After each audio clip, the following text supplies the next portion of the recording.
One day, I would love to come on here and say, hey, damnation, there's no major news to discuss today, so let's talk about puppies and sprinkles and rainbows. Or, oh my God, there's just so much good news, so many different policies that are being rolled out to help the American people. Now, let's buckle in and go through all of those. Now, that's not at all where we are today because my fucking God, the way that the breaking news has been happening all day long is just extraordinary. So, first off, which is not in today's rundown, but I figure I'll put it in today's monologue, is that right as I was coming on air, uh, Donald Trump's regime is threatening the international courts, right, the ICC, to change a statute that would make it so that the international courts could not probe, investigate, or charge Donald Trump or his inner circle. They are asking for blanket immunity. Now, here's the thing. We know that the international court can all the time release charges and say that if this official or this person steps foot in said country, they will be arrested, right? Which just leaves it so that these people who are on the the ICC's list just remain in their countries, or it makes life difficult for them to travel. That being said, Donald Trump and his inner circle would be wildly isolated from the world if, in fact, they were to be charged. But let me tell you something. If you weren't doing crime on a regular basis, why would you need blanket immunity? I didn't hear Joe Biden ask for that from the ICC after he was leaving office. I never heard George Bush or George H. Bush or Barack Obama or Clinton or any of those people ask for immunity from the international courts. And to boot, Donald Trump and his fucking fascist regime says that if they don't get it, if they don't get this amended Rome statute to happen, then they're going to sanction the ICC. Nothing says we're working on the up and up like sanctioning the international courts. Oh, dear friends, buckle up because it has been quite the fucking day in America, and it's only Wednesday.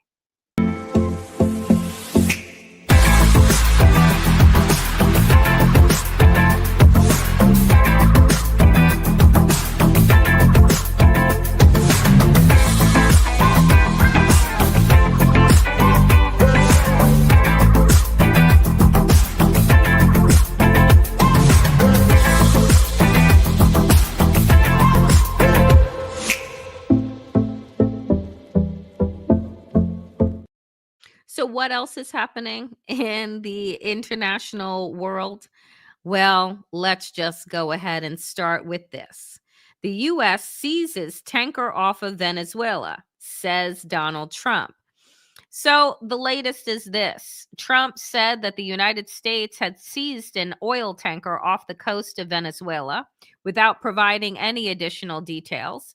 Trump has been engaged in a pressure campaign on the government of President Nicolas Maduro, whom he has labeled a terrorist drug cartel leader, which I mean, the way that Trump has been offering pardons to, let's say, the former Honduran president, who was indeed found guilty for trafficking drugs into the United States, you would think that Maduro would be right up Donald Trump's alley, being as how he loves to give pardons and loves to give money to fucking criminals. Nonetheless,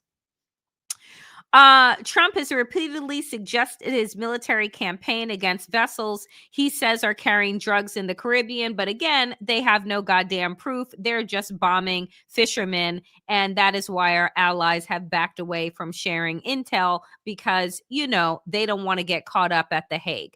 And so here is Donald Trump saying a bunch of shit about what he is doing in Venezuela. Very much. It's been an interesting day from the standpoint of news. As you probably know, we've just seized a tanker on the coast of Venezuela, large tanker, very large. Largest one ever seized, actually. And other things are happening, so you'll be seeing that later, and you'll be talking about that later with some other people. Very excitingly for me and for the country, we've just launched the Trump Gold Card. It was about 30 minutes from now. The site goes up. So we're seizing foreign tankers without actually classifying any type of aggression, right, to the United States. What I have said, and what many people have said, is that the escalation in Venezuela is about one fucking thing. It has nothing to do with drugs, because Donald Trump pardons drug traffickers, right? It doesn't have anything to do with drugs. It has everything to do with oil. It has everything to do with AI. It has everything to do with the resources that you need from other countries. And so what I say is this: Donald Trump and Pete Hegseth are trying to wage war in Venezuela. And while Venezuela may not have the same military capacity as the United States, you know who else the United States underestimated in war? Vietnam. Does anybody remember how that all turned out? How many young men that we lost, that were murdered because of the United States' failed war in Vietnam? So here we are, here we go again.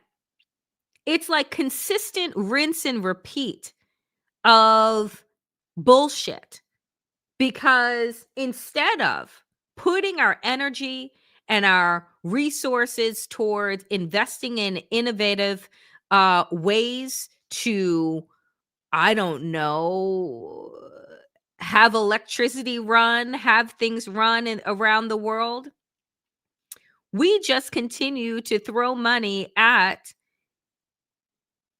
oil. It's not limitless, right? Like, it is going to be tapped out at some point. And you think that maybe we would put some energy, some research into other methods. But remember that in Donald Trump's big bullshit bill, what did he cut? He cut e-tax credits. He cut all types of research and money that was going to green energy and industries in order to funnel money back into big coal and big oil. Like, they are so narrow and limited in their fucking thinking. And it is going to be to the detriment of the entire country. It already is. It just, like, when I think, I don't know, folks. I don't know.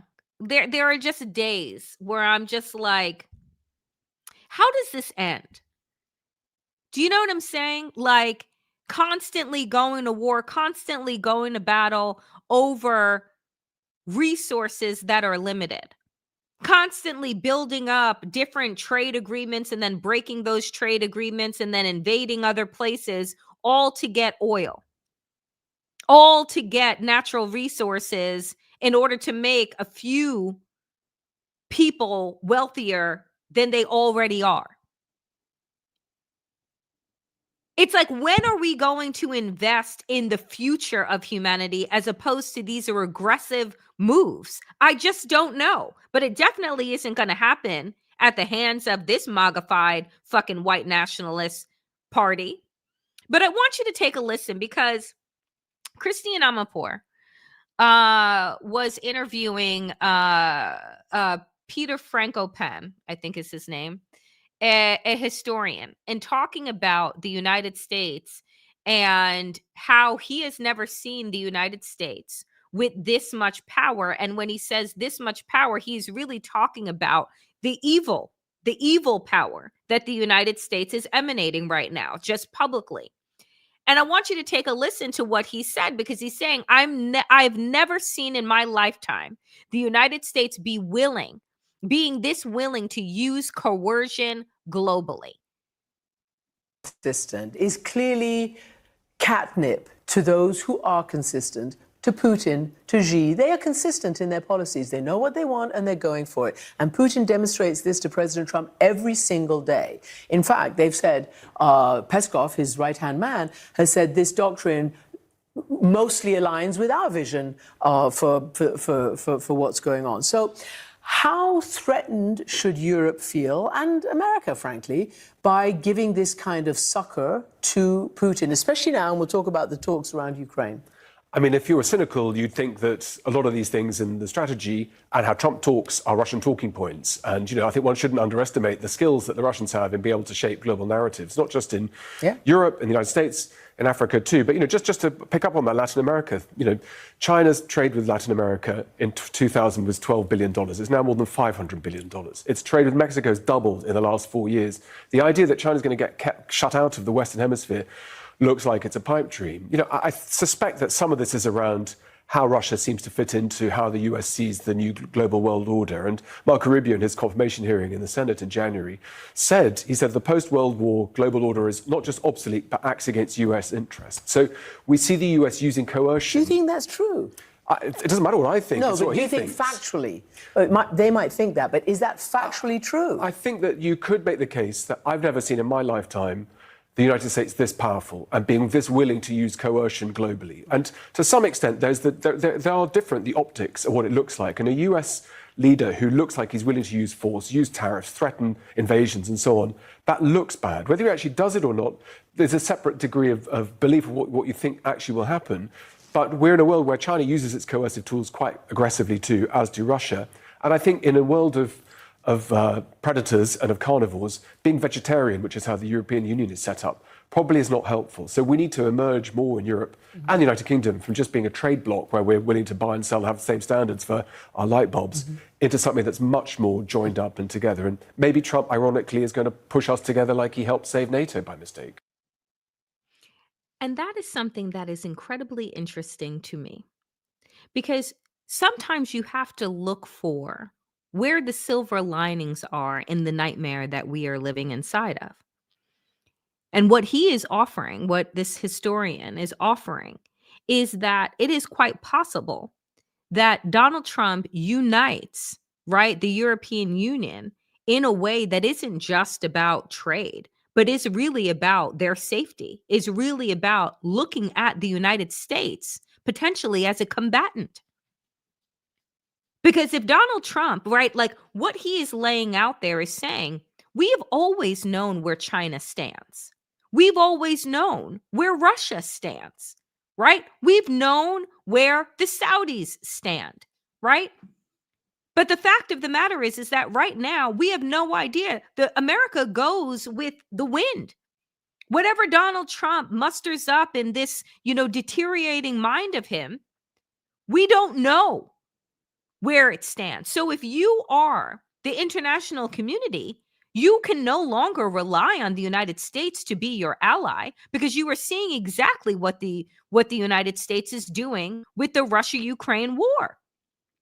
He is willing and ready to sell out Ukraine. He is using Russia talking points.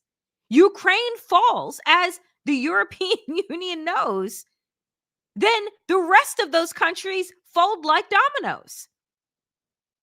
So what the world is being forced to do right now is figure out how they operate when America becomes the spear of the axis of evil.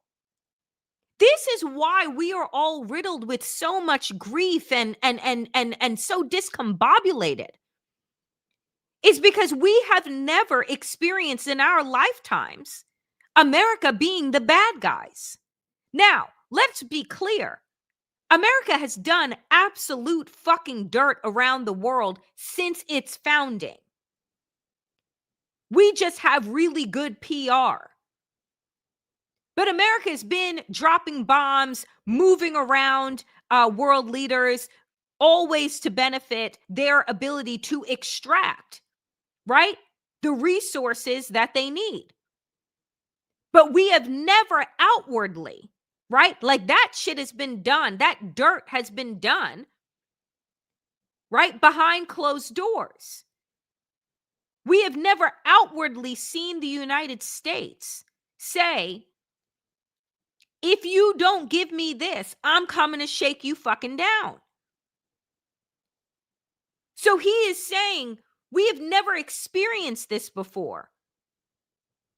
So we got to figure out how to move without the United States.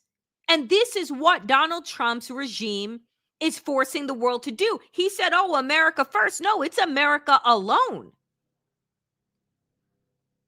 Because if I'm a member of the international community, I don't trust this regime as far as I can fucking throw them.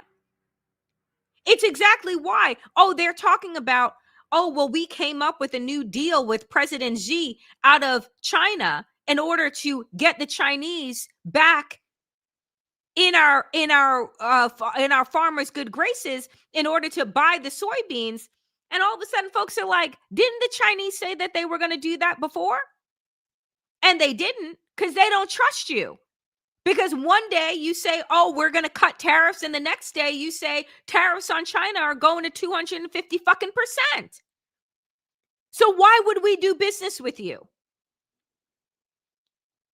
America has become that shifty fucking person in your family that you're like, yeah, I guess I'll invite you over for the holidays, but like hide the silver. It's not a good fucking look. And I'm telling you that an election alone is not going to change the stench that the Trump regime has brought to the United States. Because essentially, what the United States has now done over the last 10 years of Trumpism is that every 4 years, the policies radically change, the paradigm radically shifts. So we make a deal with you today, but tomorrow that deal is no good. No longer can we rely on the consistency and stability that our foreign policy has had, which is making the world and this country less fucking safe. And speaking of less safe, our economy is in an absolute fucking free fall. And, you know, I know that people like, they just wait for certain words to be said, like recession, like depression. And the market knows that, which is why these economists and different folks are not using these words, right? They just continue to cut interest rates to balance out how fucking inflated, right, consumer products are and how the jobless numbers continue to rise. And so today, big economic news, Fed cuts rates again. And it's divided over future moves, right? So here's a little image, a little infographic, if you will. In 2009, right, when you look at 2009, they have the line that says recession. That was the housing fucking bubble, right? No one was held accountable for the shitty mortgages that were being put out and how the predatory lenders preyed on low-income people and people of color in order to give them these mortgages, and millions of people lost their homes, right? And what we know is that in this country, that the way that Americans are able to build wealth is through home ownership. And I talked about this yesterday, where now 75% of Americans cannot afford to own a home. And I've talked about it before in stating that these private equity firms are buying up single family homes. They're buying up entire neighborhoods, right? So when we look at this recession and you see where the target rate was, right? And you see where we have been going, you look at 2020 and 2021, well, that was the pandemic, right? So they continue to try and keep us out of this recession place. But here, this is the breakdown. The Federal Reserve lowered interest rates by a quarter of a percentage point on Wednesday, a highly contentious decision that suggests a divided committee may be reluctant to lower borrowing costs much further unless the labor market weakens sharply. What do we know to be true? Over 1.1 million Americans are jobless. Donald Trump thinks that we won't know the real numbers because he's not releasing them. Before it was, oh, we're not releasing the numbers because of the government shutdown and, oh, we didn't have them. But bitch, the government's been back open for an entire month and we don't have numbers that are going to be coming out. And why is he hiding those numbers? Because they are terrible. The decision to cut for a third meeting in a row shifted interest rates to a new range of 3.5% to 3.75%. It marked the fourth straight vote that was not backed by all members of the 12-person Federal Open Market Committee, demonstrating how fractured the central bank has become as it balances risks of rising unemployment and sticky inflation. Here is the other thing. What did the Supreme Court say on Monday?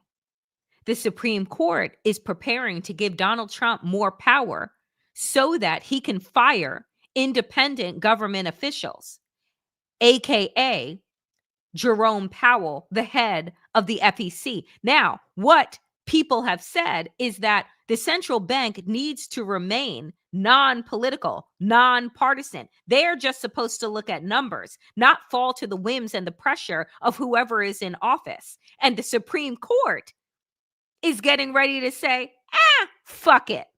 Let Donald Trump do whatever the fuck he wants. Right now, Jerome Powell and that board are pretty much the only thing that are holding our economy together, with a prayer, a stick of gum, and some dental floss. If Donald Trump had it his way, the person that he put in place, they wanted to cut by 50 percentage points, half. That would send the market into a fucking tizzy. But they don't care because because they're in the market, they'll just buy. But for those of us that are not short selling things and are not invested in crypto in the way that they are and invested in the weakening of our dollar, those of us with our 401ks and pensions tied up into this market, right, will be utterly and completely fucked. But they don't care about that because they're all about the short term. Powell said that after a trio of quarter-point cuts since September, the Fed's policy settings were in the range of neutral, a level of interest rates that neither revs up growth nor slows it down. That left the Fed, quote, well-positioned to wait to see how the economy evolves. The Fed chair sounded relatively sanguine about the outlook for inflation, even as he acknowledged the clear impact that the president's tariffs were having on consumer prices. He said the peak impact of tariffs should hit in the first quarter of next year, although that assumed no new levies in the meantime. And again, what did I just say before? We are completely and totally unstable because Donald Trump as a human being is radically unstable. So Jerome Powell is saying, well, the peak of the tariffs, meaning the tariffs that have already been rolled out that we know about, will hit in the first quarter of next year, which, by the way, just brace yourselves and buckle up and hold on to your fucking money because everything is going to hit and go through the fucking roof. Right now, we've been kind of seeing a drip, drip, drip, drip, drip. But it is about to be like the dam breaking open of all of these tariffs. And what he is assuming is because Donald Trump will see just how fucking bad the economy is doing, that he won't introduce any new levies. But again, you're making assumptions on the actions of an unstable, unrestrained lunatic. The central bank is going to buy $40 billion of treasury bills a month to ensure that there is enough cash in the financial system. The announcement came on the heels of the central bank's decision earlier this month to stop shrinking the size of the balance sheet. And just so that you get like a real world understanding again of what is happening. I'm not an economist, right? I didn't do well in math. And I'm certain that if my math professors and teachers from high school and college saw me even talking about this, they would be like, oh, girl, what? But I do have interest in, the economy as an adult. But to put real world things into perspective so it doesn't seem so 50,000 foot so amorphous, okay? As the price of beef soars, restaurants are in code red mode, this according to the New York Times. Mid-price steakhouses and fine dining establishments are trying to figure out how to cover their rising costs without scaring away customers. The price of the popular 8-ounce filet mignon rose to $61 from $57. A ribeye from to $85 from $82. Beef prices had been climbing all year. And the man that they're talking to, who's an owner of a mid-level steakhouse, said that he found himself in a code red.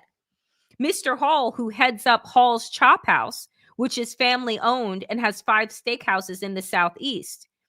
We had to raise prices or we weren't going to be able to cover the cost, he said.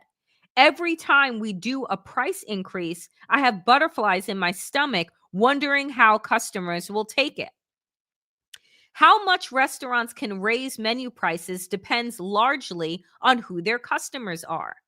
Many fine dining steakhouses, which typically sell high grades of prime steak to high-income diners, say they are seeing little pushback as their price on an 8-ounce filet mignon is above $60.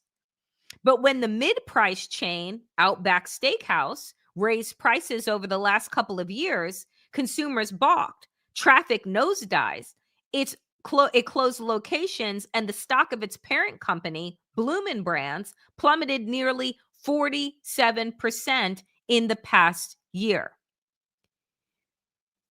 The economy, the health of our economy, can't run on the rich alone. And so you're already seeing this. And I wanted to bring you this breakdown because what happens when people can't afford the basics?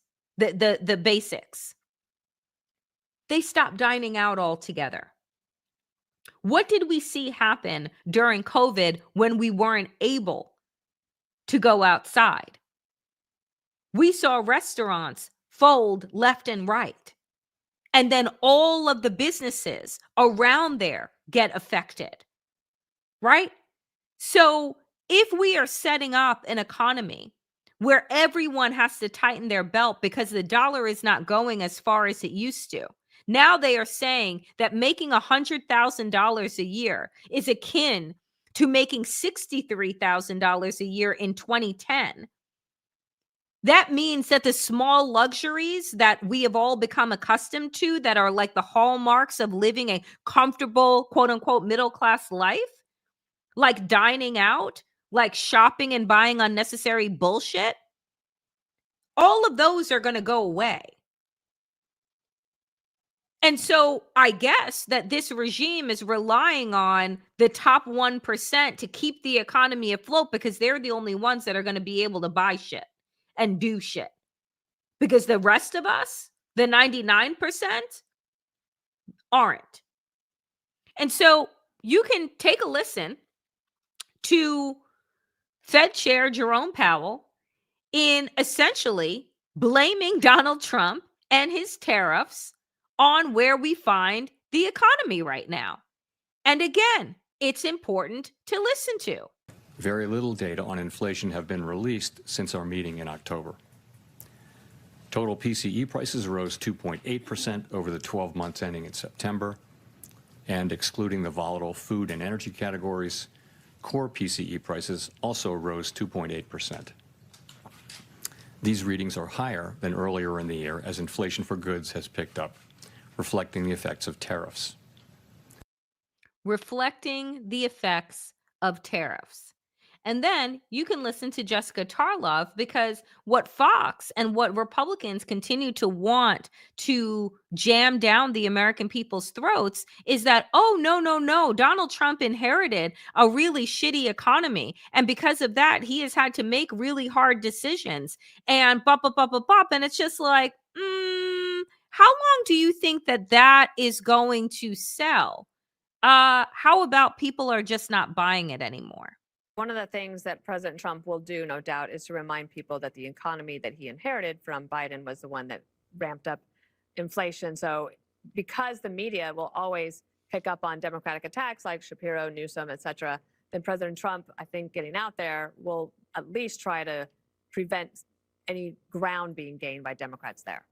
He's going to try to, but the argument that the guy who's been out for a year, that it's all his fault when you've implemented a totally new economic agenda and that it's a failure in basically every corner of it, is not really resonating with people. When Joe Biden's inflation number was over 9%, the entire world's inflation number was up.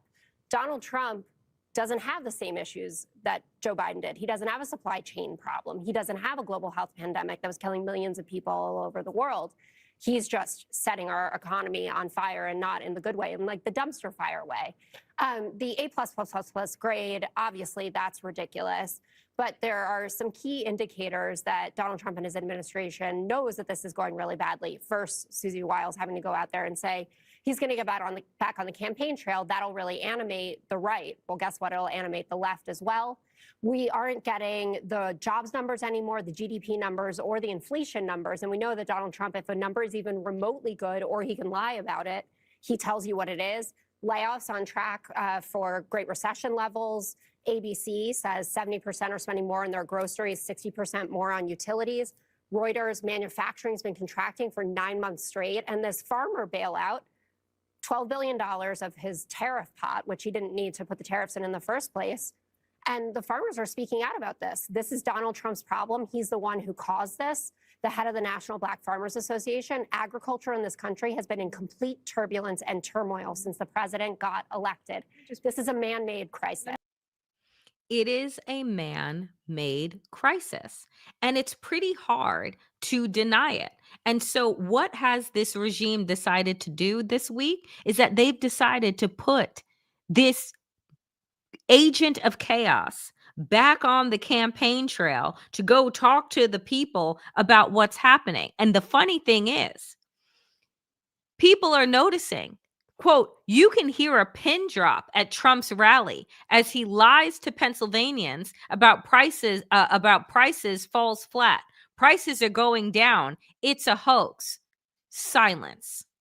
I mean, listen. 0.9. Look at that. Our prices are coming down. Their prices, it's a hoax. They're just, remember they said the Inflation Reduction Act. Remember that? Billions and billions, hundreds of billions of dollars. The inflation, and after they got it approved, because we had a few Republicans that went along with that whole hoax.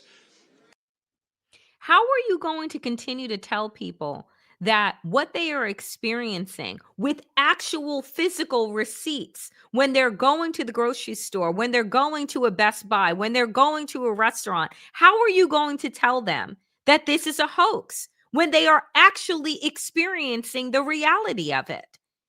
And so these people, does he pay them to show up at these bullshit rallies, which, by the way, looks like it was happening inside of a barn? Remember when Donald Trump used to pull in these big audiences? Now they have these tight shots with people behind him, but you don't see what size the room is that he's in, right? And you remember how you used to hear them all clapping and cheering like seals? Silence.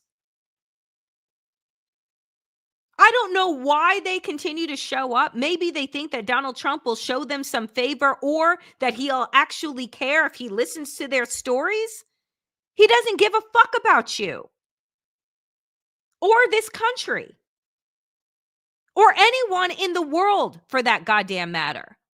And so you were seeing the response to this. And what does that look like right now? Democrats grow more bullish on midterms after string of wins. Last night, we saw another two. The announcements are the latest sign the party is feeling increasingly, this is from thehill.com, increasingly energized heading into next year's midterms. The Democrats optimistic that anti-Trump anger and a message focused on affordability will turn out their voters in waves. In election after election this year, voters have sent a simple message. They are ready for change.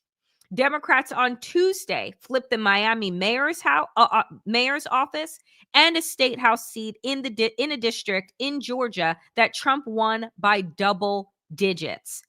They also retained control of the Albuquerque, New Mexico mayoralty and overperformed in several other state legislative districts.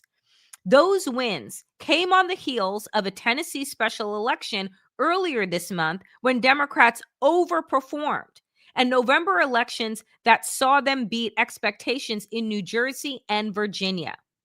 Reading deeper into Tuesday night's elections, Democrats feel even more hopeful.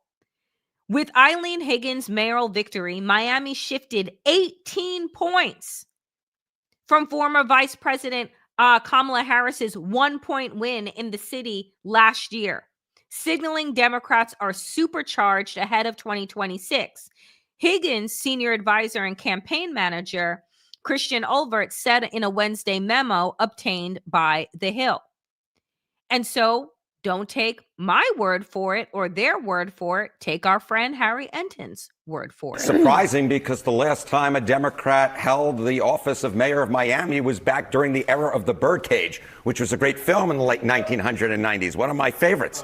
But more than that, Kate Baldwin, it feels like deja vu all over again. Sarah Seidner is laughing in the back there, I want to note. And I'm coming in from Buffalo, where I was watching the Bills. Therefore, my voice is that what's going on? That is what's going on right here. You can't blame me being Typhoid Mary on this one. No, I was just really rooting for the Bills. But this was just such a big shift to the Democrats. I mean, Kamala Harris won Miami, but just by a point. There was a huge shift towards Donald Trump. This was in Miami, Joe Biden had carried Miami by nearly 20 points, and Harris only won it by 1. And all of a sudden, look at this. It's a 19-point win for Higgins. That is an 18-point shift in just a year's time. Yeah. And of course, it is just the latest shift that we're seeing. That is what I think is so important going on here. We've seen it in special elections. We saw it in Virginia Gov. We saw it in New Jersey Gov. We have seen it across the political map, whereby over and over and over again, the baseline from 2024, Democrats are consistently outperforming it 10, 15, nearly 20 points in this case. Well, this is important for us to discuss, and it is important for us to celebrate. But we have to also understand this is why they are working in cahoots with the Supreme Court to gerrymander the fuck out of these districts ahead of 2026. Donald Trump is not popular. These policies are not popular. And they are a losing strategy. But my fear is that they're not interested in your vote. They're interested in doubling down on fascism, which doesn't require constituents to fucking turn out. It requires them to follow, right? To keep their head down and their mouths shut. Because even when you look at some folks, some Republicans that are running for office, this one, Governor Spencer Cox, Republican in Utah, sitting with Governor Shapiro. I want you to take a listen to what he is saying. And again, we will talk about the ways in which MAGA in itself is fracturing. But again, usually when you start to see numbers in the way that Donald Trump is putting up, you would see massive pivots. But that's not what's happening. They are doubling and tripling down. You all are trying hard to lower the temperature, lower the rhetoric. You have somebody with the biggest, loudest megaphone saying things like that in your party. Yeah, sure. Look, I disagree with Congresswoman Omar. I think she should be voted out of office. And I think I can do that without attacking her religion or her race or her ethnic background. I think that's really important. I know that the president disagrees with me. He and I have had these conversations. I have to say, during the Charlie Kirk shooting, in the conversations we had, he talked to me about nonviolence and trying to be a voice for that. I understand he's not interested in uniting the country, and he would tell you that, I think, if he were sitting here with us tonight. But I would also say that it's not going to be a president who fixes this. It's not going to be two governors who fix this. It really has to be all of us. I mean, look, do I appreciate what he's offering? Sure. But you have also aided and abetted a fucking criminal, aided and abetted a fucking monster. And now that the monster has revealed himself to actually be just as cruel and just as inept as all of us have been saying for the last 10 years, now all of a sudden you want to say, well, it's not going to be any of us that changes things. It's going to be the American people that we fed all of this poisonous rhetoric over the last 10 years to change. My God, my fucking God. Really? Nonetheless, as I close out here today, there, on top of the economy, on top of the fuck shit that is happening in foreign waters, on top of Donald Trump trying to drag us into a war, on top of the Nazism, on top of our corrupt SCOTUS, right? What else is happening? ICE is not just detaining, right, illegal immigrants. They are going after dissenters.